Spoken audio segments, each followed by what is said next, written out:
নমস্কার বন্ধুরা, আজকে একটি নতুন রেসিপি নিয়ে আপনাদের সামনে হাজির হলাম। নিরামিষ চানা মশলা। দেখুন বন্ধুরা, আমি এখানে চানা নিয়ে নিয়েছি। এটা আমি রাতে ভিজিয়ে রেখেছিলাম, 6-7 ঘন্টা ভিজেছে। ছোট ছোট করে আলু কেটে নিয়েছি, টমেটো নিয়েছি আদা, জিরে, লঙ্কা, আর এখানে ফোড়নে দেওয়ার জন্য শুকনো লঙ্কা, দারচিনি, লবঙ্গ, এলাচ, আর এখানে জিরে ধনের গুঁড়ি, হলুদ, লবণ। এটা পরিমাণ মতো নিয়ে নিতে হবে। চলুন বন্ধুরা, তাহলে রান্নাটি করে নিই, দেখতে থাকুন। প্রথমেই ছোলাগুলোকে আগে সেদ্ধ করে নেব প্রেশার কুকারে। চলুন দেখতে থাকুন। ছোলাগুলো আমি প্রেশার কুকারে দিয়ে দিয়েছি। এবার পরিমাণ মতো জল দিয়ে দেব, 2 তেজপাতা দেব, বড় এলাচ, লবঙ্গ দেব, পরিমাণ মতো হলুদ আর লবণ দিয়ে দেব, দিয়ে ভালোভাবে মিশিয়ে নেব।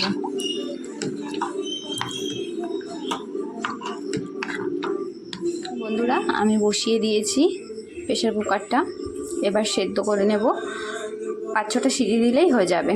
বন্ধুরা, আমি 4-5টা সিটি দিয়ে নিয়েছি। একদম ভালোভাবে সেদ্ধ হয়ে গেছে, সুন্দরভাবে সেদ্ধ হয়েছে দেখুন। চলুন এবার রান্নাটা করে নিই। বন্ধুরা, আমি কড়াইটি গরম করে পরিমাণ মতো তেল দিয়ে দিয়েছি। এবার ফোড়নটা দিয়ে দেব।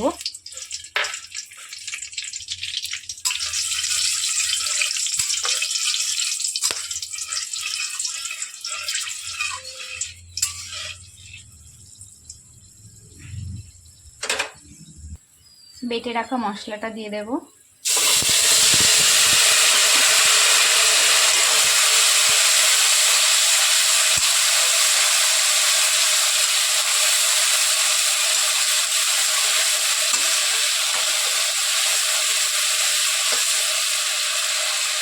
মশলাটাকে ভালোভাবে কষিয়ে নেব। দিয়ে দেবো ধনের গুঁড়ি, জিরের গুঁড়ি, লবণ আর হলুদ।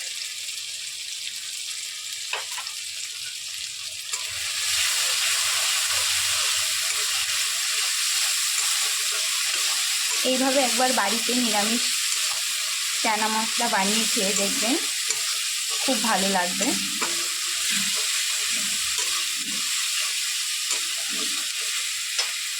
দেখুন বন্ধুরা, আমার মশলাটা কষানো হয়ে গেছে, মশলা থেকে তেল ছাড়তে আরম্ভ করেছে। এবার চানাগুলো দিয়ে দেব।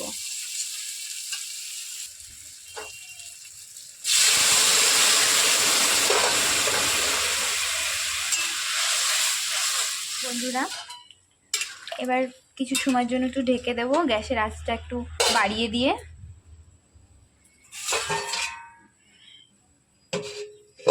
5-7 মিনিট ঢেকে রাখি, তারপর দেখা হবে আবার। বন্ধুরা, 5 মিনিট পর ফিরে এলাম। ঝোলটা একদমই টেনে গেছে,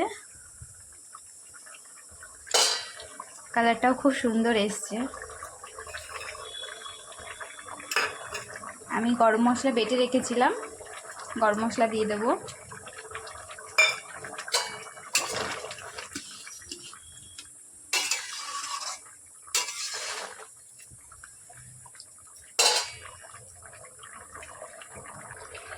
দিয়ে দেবো পরিমাণ মতো চানা মশলা। এভাবে একবার রান্না করে রুটি বা পরোটার সাথে খেয়ে দেখবেন, খুব ভালো লাগবে, বা লুচির সাথে।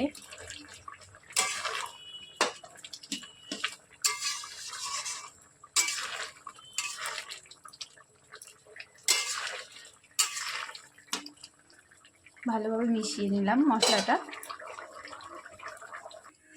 গ্যাসের আঁচটা বন্ধ করে দিয়েছি, এবার নামিয়ে নেব।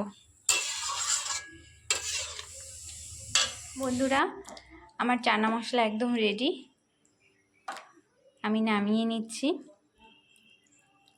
এভাবে আপনারা বাড়িতে বানিয়ে খেয়ে দেখবেন, খুব ভালো লাগবে, খুব টেস্টি একটা খাবার। নমস্কার বন্ধুরা, দেখা হবে নেক্সট ভিডিওতে।